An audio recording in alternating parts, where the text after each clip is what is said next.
Imagine standing on the frozen, desolate slopes of Everest, uncovering clues from nearly a century ago, pieces of a puzzle that have eluded climbers and historians alike. In my recent video, we explored the incredible and unlikely discovery of some of the remains of Sandy Irvine, the legendary mountain climber who disappeared with George Mallory high upon the slopes of Everest on June 8, 1924, with an interview with Everest historian and my friend Jochen Hemmleb. But now let's dig a little bit deeper. What if some of the things of the story don't seem to add up or leave even more questions than we had before the discovery? I think there's more to the mystery than meets the eye, and in today's video we're going to unpack some of those things. So let's get right to it. While the article from National Geographic told very much about the discovery by cameraman Erich Repke on the glacier, on the Rongbuk Glacier, it didn't really give much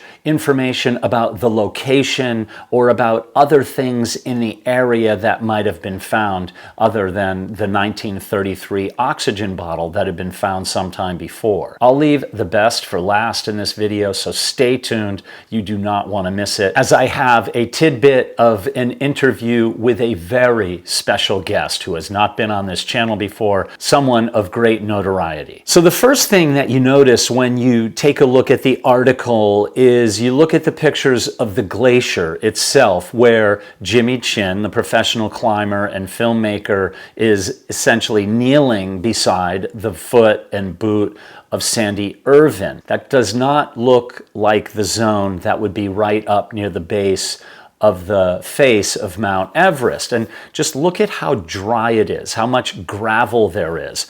And the photos of the upper reaches of the Rongbuk Glacier don't typically reveal that type of setting. So there's no doubt, and it might seem like a no-brainer, that the remains were probably found farther down the glacier, as glaciers do ultimately move downhill, some slower, some faster. The Rongbuk Glacier happens to be a slow-moving glacier. And in the photo, Jimmy Chin is wearing a light jacket with sneakers. They're not exactly up high, or even with crampons for that matter. So I'm guessing that the remains that they found had to have been at least a mile, maybe as much as 3 or more miles down the glacier. And the second thing is that Jimmy Chin said that it looked as though the boot had literally just melted out of the ice. But look at the boot. Does it really look like it just melted out of ice? To me, it doesn't look that way. It looks dried up, really desiccated,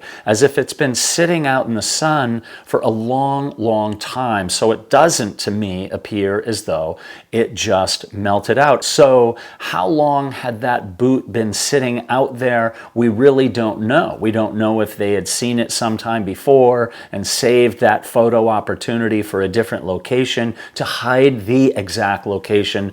And Jimmy's location. Now here's something that some of you might not have considered. You can look into the reflection of his sunglasses if you blow the picture up, and there you can see Erich Repke, the cameraman, kneeling down to take the photograph, and then 3 other crew members. They're standing there kind of waiting for the photograph to be pictured, and the reflection shows pointed peaks in the distance, off in the distance. And those pointed peaks, I understand what those are. If you look at this image from Google Earth, you can see how the Rongbuk Glacier swings down. You can see peaks that resemble what are in the reflection of Jimmy's sunglasses. So that's pretty interesting to consider. Hey, I know how much you love these videos, so I wouldn't cut into your time to tell you about a product that I didn't believe in. So let me take a moment to say thank you to the sponsor of this video, Raycon. As many of you know, just by the t-shirts that I wear, I'm a huge live music fan.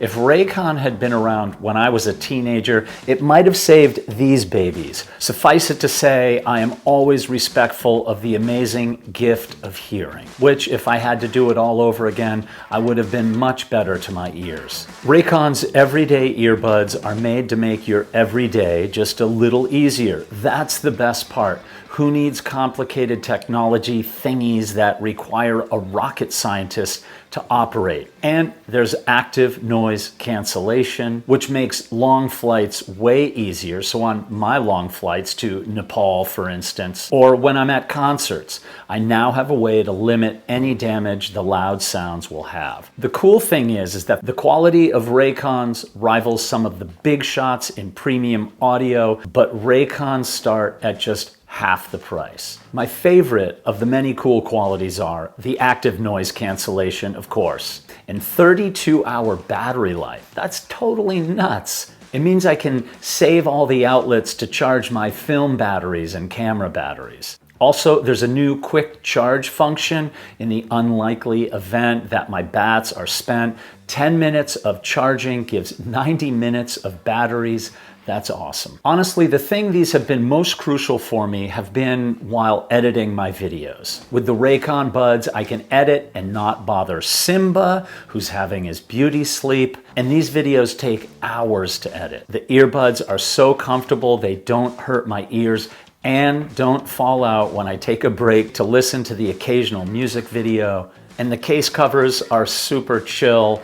The color schemes are amazing. Don't you think this one kind of suits me? These pups are an everyday necessity. If you want to check them out too, go to buyraycon.com/Everest today to get 20 to 50% off site-wide. That's right, you'll get up to 50% off of everything on Raycon's website when you go to buyraycon.com/Everest, and by doing so, you will help support this channel. And now back to the video. Okay, before we get into trying to figure out where the objects were on the glacier, in the article, it's also said that there was a 1933 oxygen bottle found in the vicinity. And the interesting thing to consider about that is that in 1933, the British did not use oxygen. They did have oxygen cylinders with them, but the oxygen itself never made it above the North Pole. And now you can see from this Google Earth image where the North Pole is, and as I kind of pointed out, you can kind of get an idea of how the North Pole flows down, generally speaking, into the exact same place that anything from up above on the north face in the vicinity of where George Mallory's remains are known to have been found, it would have gone to the same place. So let me show you in this little diagram here, you can see essentially where Mallory's remains were found. And if Sandy fell in the same place, and it seems pretty logical to believe that he did, if his body made it all the way down the mountain, he would go all the way down to about where the oxygen bottle was found. Now, whether his body fell down in 1924 or in years afterward, we'll explore that in a minute. But first, let's discuss the Rongbuk Glacier.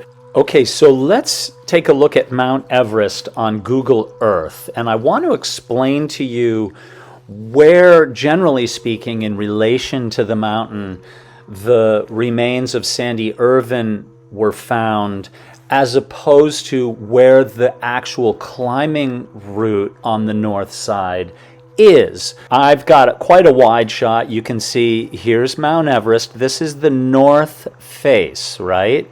And so how Mount Everest is climbed traditionally, and this is the route that Mallory and Irvine took in 1924, is you can see my pointer down low here in the middle of the screen. You come up the Rongbuk proper. Here is base camp of Mount Everest, if you will, Camp 1. And the Rongbuk Glacier goes straight and actually takes somewhat of a right turn here. The main climbing route to Mount Everest takes a left turn, if you will, up what's called the East Rongbuk Glacier. That's where Mallory and Irvine went in 1924.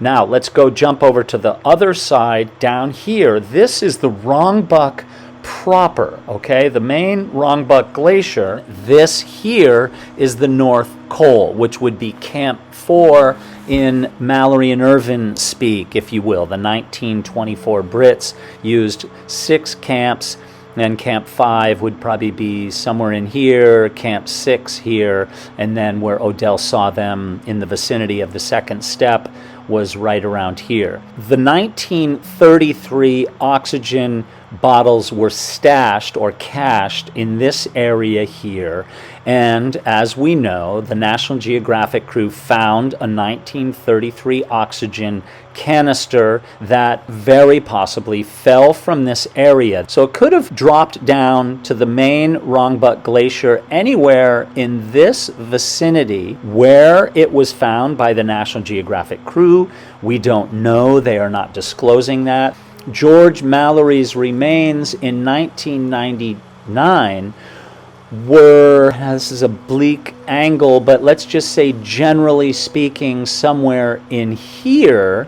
If we're to consider that Irvine and Mallory were relatively close together at the time of the tragedy, even if Sandy were all the way over toward the Great Couloir here, his remains would have fallen, whether in 1924 or much later after 1995, would have fallen down into, generally speaking, the exact same area as the oxygen bottle from 1933. Very few people go up this glacier. In 2001, I had a 2-man expedition put together to go and do the Great Couloir from the base.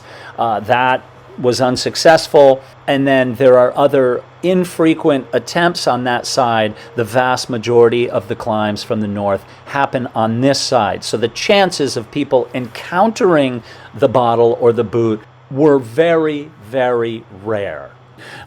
Based on historical data, it's estimated that the glacier moves at a rate of about 30 to 100 meters per year. Let's say that the oxygen canister was thrown down from the North Col or fell from the North Col in 1933, or even more logically, possibly in 1938, because those O2 canisters were used by the 38 team. And I did a little math work here, and so if you measure it from 1938 to 2024, that's 86 years. If the glacier is moving 30 meters a year, the canister could have moved 2.58 kilometers, which is 1.6 miles. That's from the base of the North Face, if you will, or the base of the North Col. Now that's at 30 meters per year. So if the glacier moves at 100 meters a year, it could have traveled as far as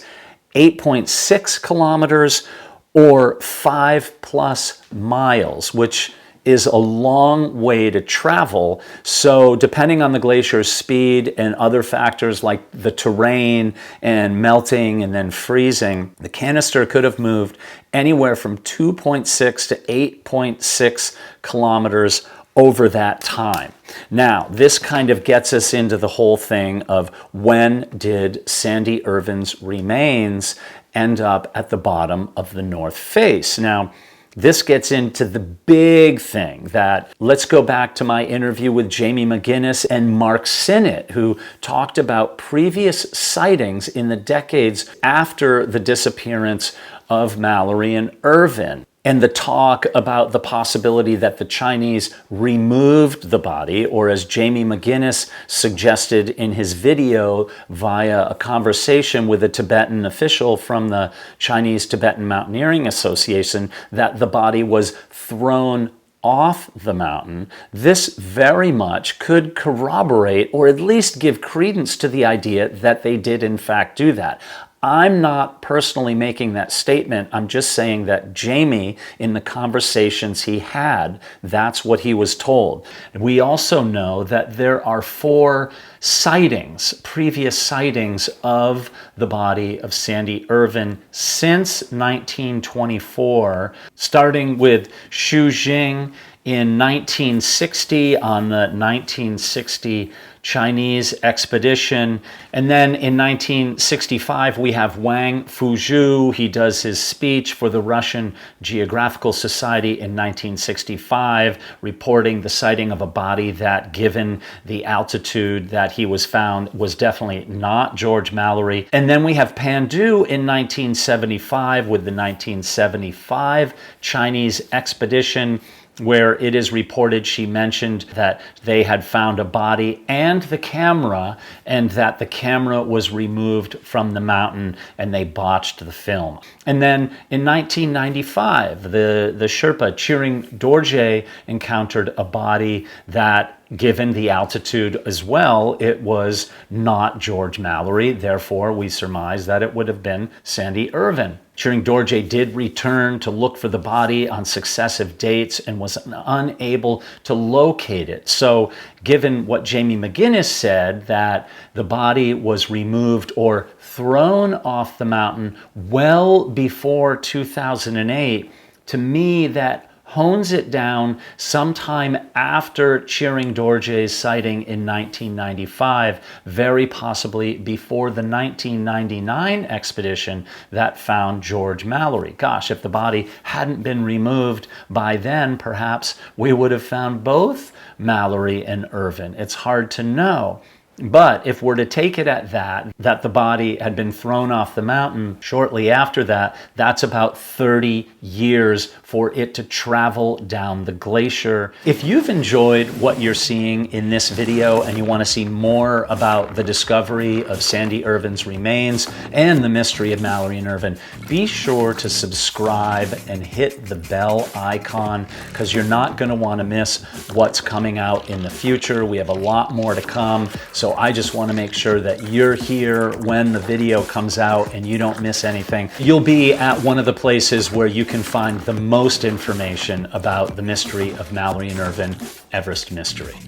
So doing the math for it, if you look at the overhead view from Google Earth, you could see that the body would travel down, as did the oxygen bottle, but in my estimation, it landed down there after the oxygen bottle. So to me, now this is just speculation, I have no idea, the oxygen bottle that they found was probably further down the glacier. Now real quick, I'll jump in here and answer a question that many of you had. It's like, how could a body possibly be broken into pieces like that?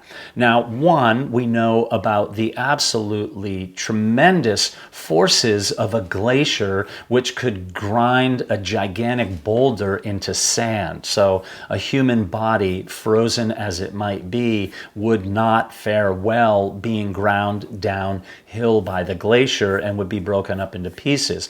Also, we know that if a body falls great distances and at high speeds, it will break up into many pieces. Without getting into too much of the gore of it, case in point, when Uli Stack, the world-famous Swiss mountaineer, fell off of Nuptse in 2017 on a training hike for Mount Everest, when he fell, there were witnesses to his fall, and when they went to the bottom of the face that he fell on, they said that there were so many pieces of him that he was unrecognizable. So I don't see any foul play or anything about a foot and a boot being removed from the body, but no doubt the forces of a mountain are absolutely massive, and then also the forces of gravity are pretty terrifying as well. Now, one thing that I thought was very interesting in the article by National Geographic is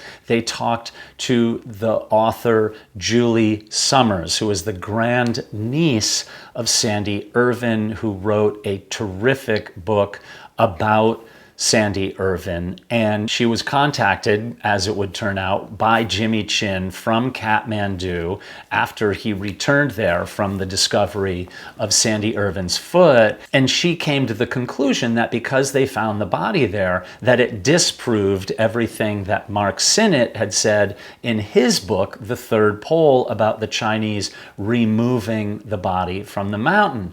And now this is what I'm saving for the end of the video. video, and I still have some more content to go through. I spoke with Julie Summers today, and I was able to ask her why she came to that deduction. And then I shared with her the idea that Jamie McGinnis had heard that the body was thrown off, not necessarily removed and put in a museum. In my estimation, I always had the feeling that what was remaining from Sandy Irvine in that museum, which is still, who knows, would have been the camera or the other boot, which would be something for another sleuth to go after. So we'll save a little bit of that clip from Julie and for the end of the video. Regardless, it seems like Sandy was up on the mountain for a while, and now the great thing is we know that he's not up there anymore. And as I said in the previous video, I've been saying for years that any people who are going to the mountain to look for the remains of Sandy Irvine might as well take a pile of money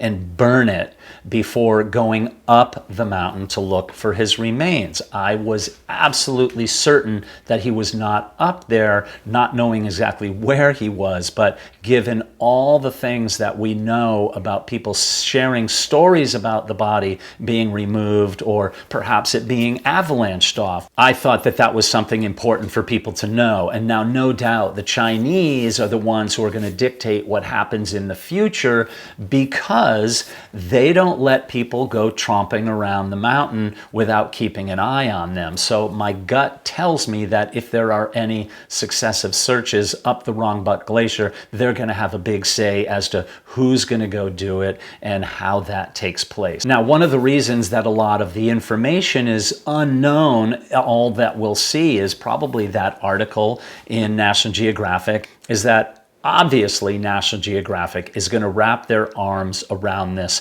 like an iron curtain, if you will. Here's Jimmy Chin, who, along with his wife Chai, they are Oscar-winning filmmakers. I am sure they are keeping their thumb on all the information and making sure that nothing gets out that they feel is exclusive that would make their film and article and probably book that much more successful. So my gut is maybe little things will come out in dribs and drabs just to keep us, our appetite whetted, if you will, but I don't really expect a lot more is going to come out in the near future. Okay, so what you've all been waiting for. I'm going to share a tidbit of my interview with Julie Summers, the grandniece of Sandy Irvine, on her take on what happened and how she was contacted by Jimmy Chin from Kathmandu to hear the news. Let's cut to a very short segment of my interview with Julie Summers.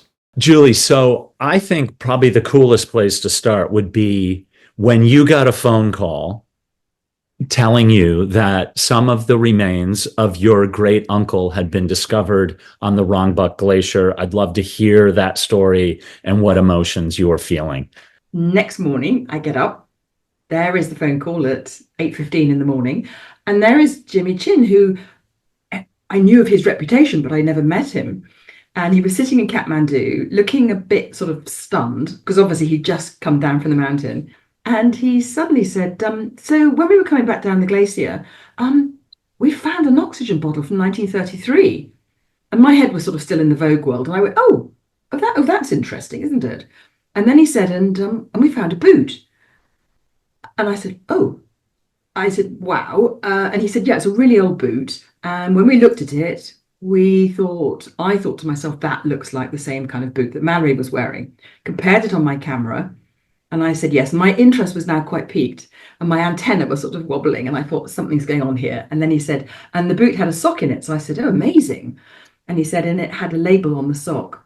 And it said, A.C. Irvine. And I went, oh, you evidence of him on the boot. It's incredible.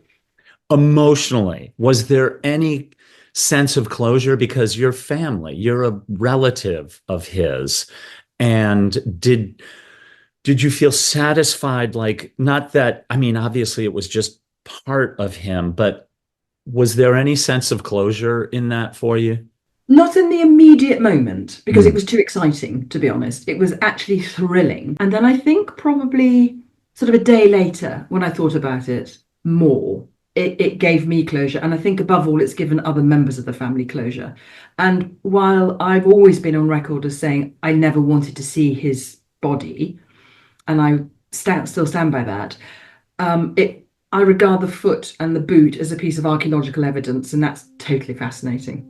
I hope you've enjoyed this video. Make sure you click that subscribe button and the bell icon, because I have a lot more coming in the near and far future, including my entire interview with Julie Summers, which I'm working on and editing now. It's absolutely fantastic, heartwarming, and insightful. You're not going to want to miss that. And also make sure you check out the membership on Everest Mystery. There's some exclusive content there that you cannot find anywhere else. And also, if you want to check it out, it's also over on my Patreon page, which is patreon.com/Everest Mystery. Do a good deed. Don't ask for anything in return. Make the world a better place, one tiny step at a time.